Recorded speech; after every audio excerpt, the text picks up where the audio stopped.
वाले दिनों में आपका रिएक्शन? हाँ, राजीव जी, एम आई ऑडिबल?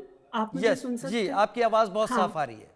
हाँ, वो जैसे रक्षा मंत्री जी ने कल, राजनाथ जी ने कल कहा था कि हम लाउड एंड क्लियर रिस्पांस देंगे, और होम मिनिस्टर अमित शाह जी ने भी ये कहा था कि हम आतंकवाद के सामने नहीं झुकेंगे। तो ये आशा थी पूरे देश को कि फुल स्केल डिसाइसिव रेस्पॉन्स होगा। लेकिन ये तो वो बात हो गई, white washing, brushing under the carpet, ऐसा ही कुछ हो गया।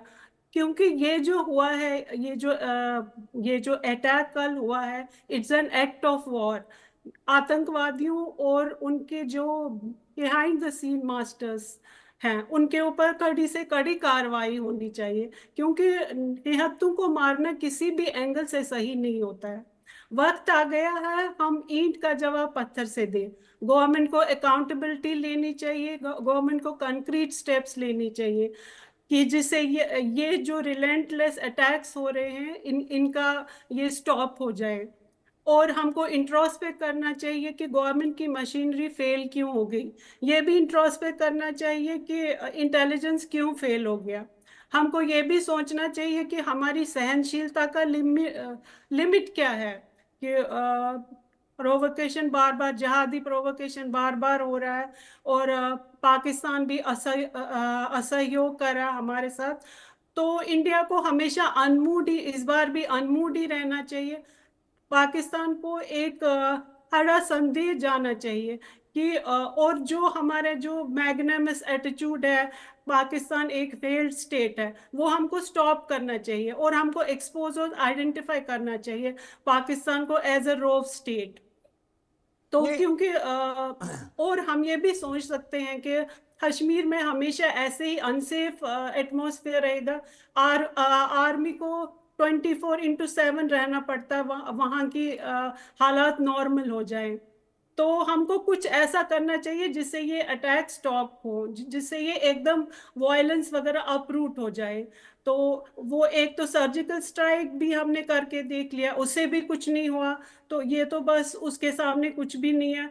हमको कुछ डिसाइसिव रेस्पॉन्स लेना चाहिए। और ये एक बात है कि सिक्योरिटी हमेशा हम अटैक होने के बाद वो हाईलाइट करते हैं, उसको क्यों नहीं हम सिक्योरिटी को उस लेवल पे रखते हैं कि अटैक हो ही नहीं। और जो सुनीता वकील जी, आपने कहा कि ईंट का जवाब पत्थर से देना चाहिए, जी तो मेरे जी ख्याल से जी जवाब देते वक्त सरप्राइज एलिमेंट होना बहुत जरूरी होता है। जी क्योंकि जी जी अगर वो अगर यहाँ पर ये चीज पाकिस्तान में बैठे इन आतंकवादियों ने की है, तो शायद वो लोग इस जवाब के लिए तैयार होंगे, और उसमें नुकसान शायद हमारा ही होगा। पिछली बार भी जब उरी में हुआ था, तब भी 11-12 दिन बाद जवाब मिला था। पुलवामा के बाद भी पूरी तैयारी के साथ जवाब दिया गया था। मैं आर के भार्गव जी का रुख करता हूं। आर के भार्गव जी, जवाब वाकई देश की जनता का मूड और उसकी भावना है, गुस्सा सब में है, सब चाहते हैं कि बहुत कड़ा एक्शन हो और एलओसी पार करके जवाब दिया जाए। लेकिन मेरे ख्याल से सरकार चीजों को पूरी तरीके से वैल्यू करके और चीजों को पूरी तरीके से तौल के समझ के फिर उसके बाद किसी कॉन्क्रीट स्टेप की तरफ बढ़ने की कोशिश कर रही है। आर के भार्गव जी। देखिए, सरकार के ऊपर बहुत बड़ी जिम्मेवारी होती है कि वो कोई भी एक्शन इमोशनल होकर के ना ले। उसने देश के लॉन्ग टर्म फायदे के बारे में सोच करके, आज के हालात हैं या उसका कोई भी एक्शन होगा उसका रिपरकशन क्या होगा, वो सोच करके उसको एक्शन लेना होता है। खाली एकदम से लेकर के, सेना लेकर के चढ़ाई कर देना, ये कोई उसका सलूशन नहीं है। आपने ठीक कहा था कि पाकिस्तान ने ये किया है, तो इंफॉर्मेशन मिल रही है कि पाकिस्तान ने अपने नेवी, आर्मी, एयरफोर्स तीनों को हाई अलर्ट के ऊपर रखा हुआ है। क्योंकि इससे पहले जब हुआ था हमला, तो हमने उनके ऊपर सर्जिकल स्ट्राइक की थी। उस समय शायद उनको इतना अंदाज नहीं था कि हम इस तरह की स्ट्राइक कर सकते हैं, इसलिए वो उस लेवल पर तैयारी उनकी नहीं थी जिस लेवल के ऊपर आज उनकी तैयारी है। उनके न्यूज में भी आ रहा है और हमारे भी जो चैनल्स हैं वो बता रहे हैं कि वहां पर नेवी, आर्मी, एयरफोर्स तीनों ही हाई अलर्ट के ऊपर है। ऐसे में अगर हम कोई भी एक्शन लेते हैं बिना सोचे समझे, तो उसमें नुकसान होने का हमारा बहुत चांस है। हम उस समय तो हमने सफलतापूर्वक अपने सर्जिकल स्ट्राइक किए थे, लेकिन अभी अगर हम वही काम करेंगे तो शायद हमें भारी नुकसान उठाना पड़ेगा। पाकिस्तान तो नुकसान उठाएगा, लेकिन हम भी उसका नुकसान उठाना पड़ेगा। तो इसलिए जरूरी ये है कि जो भी एक्शन लिया जाए पूरा डेलिब्रेशन के बाद में पूरा सोच विचार के लिया जाए। वैसे भी कहते हैं कि सरप्राइज एलिमेंट जो है बहुत इंपॉर्टेंट होता है लड़ाई में। तो आज तो तैयार है, इसलिए सरप्राइज का कोई सवाल नहीं है। सरप्राइज तब होगा जब वो तैयार ना हो या वो उम्मीद ना कर रहा हो कि हम क्या करेंगे, कैसे करेंगे, कब करेंगे, पॉइंट ऑफ एक्शन हमारा क्या होगा, तब सरप्राइज उसके ऊपर होगा। तो आज अभी अगर हमने हाथ अपने रोके हैं, कितने रोके हैं ये तो जो मीटिंग है उन्होंने डिसाइड किया होगा क्या करना है क्या नहीं करना है। लेकिन जैसा मैंने अभी थोड़ी देर पहले कहा था कि आज की लड़ाई खाली बॉर्डर के ऊपर लड़ने वाली लड़ाई नहीं है। आज की लड़ाई इकोनॉमी में, उसमें इकोनॉमी भी शामिल है, उसमें पब्लिक के सेंटिमेंट्स भी शामिल हैं, उसमें सारी चीजें शामिल हैं। किस तरह से दुश्मन को घुटने पे लेकर के आया जाए। अभी जो सिंधु जल समझौते को कैंसिल किया है, ये भी एक ऐसा है कि अगर वहां पर पानी रुक जाता है तो वहां की पब्लिक को देखिए ना, पब्लिक जो है गवर्नमेंट को वहां घुटने पर लेकर के आएगी कि उसको मजबूर करेगी कि ये इस तरह के एक्शन बंद करें, नहीं तो हमारा जीना मुश्किल हो जाता है, हमारी फसल खत्म, हमारा सारा प्रोडक्शन खत्म। उनकी इकोनॉमी पहले भी चौपट हो रखी है कि आगे और जाकर के चौपट हो जाएगी। उस इकोनॉमिक जो ये एक्शन है, एक तरह से ये भी एक तरह से सर्जिकल स्ट्राइक है, उससे निकलना, उससे उबरना पाकिस्तान के लिए बहुत मुश्किल होगा। इतना आसान नहीं होगा क्योंकि उसके पास अभी कहीं से भी इसकी भरपाई करने का कोई मौका नहीं है।